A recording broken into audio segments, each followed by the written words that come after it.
ការប៉ັດត្រូវបានលាតត្រដាងឥឡូវធាយមកហើយណាមិនសក់ដោយសារ gel សម្រក់ខ្លាញ់ទេសក់ដោយសារជក់ថ្នាំឥឡូវប៉ុណ្ណឹងច្បាស់ 100% នៅថា gel សម្រក់ខ្លាញ់នឹងបោកគេ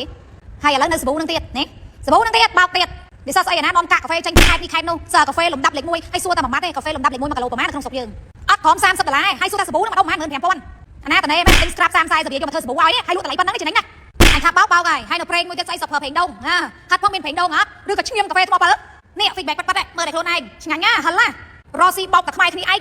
សណ្ដានមិនកែទេនេះស៊ីវខាត់នេះថ្ងៃសាហាវហ្នឹងនិយាយមែនថ្ងៃឃើញអត់យក9កម្មតាមតន់ណាដឹងហើយចែលថ្ងៃហ្នឹងគេមិនសក់ដោយសារចែលសម្រាប់ថ្ងៃនេះសក់ដោយសារជក់ថ្នាំប្រេតហើយអាសាប៊ូស្អីកាកាហ្វេហ្នឹងក៏បោកគេដែរកាកាហ្វេថ្ម7សក់ស្អីអាណាកាកាហ្វេនៅក្នុងស្រុកតម្លៃប៉ុណ្នេះថ្ងៃបោកគេខ្លាំងណាស់ថ្ងៃឃើញ feedback អតិថិជនដែលឈឺចាប់អត់ហើយគ្រាន់ចង់ផ្ដាំផ្ញើទៅអតិថិជនផឹងតិចអូនបងញ៉ាំផឹងតិចអាកានេះស្ងួតស្បែកនេះ feedback នេះឃើញស្ងួតស្បែកតោះថ្ងៃមកស្ងួតស្បែកអញ្ចឹងយូរទៅវាកានេះចេញជាអាចរុយហាន់20ខ្លាយទៅជាសង្វាមិនយូរមិនឆាប់ទេចាចលែងវាពេញផ្លូវពេញកពួនជើងហ្នឹងដោយសារសាប៊ូកាកាហ្វេថ្ម7ហ្នឹងណាអូស៊ីបោកតែខ្មែរគ្នាឯងអញនិយាយមែនគ្រឹះណាឥឡូវច្បាស់ការណាអាចែលសម្រក់ខ្លាញ់ហ្នឹងបោក 100% ហើយបន្តិចទៀតនឹងលាតត្រដាងអាស្អីគេសាប៊ូហ្នឹងបោក 100% ដែរហើយ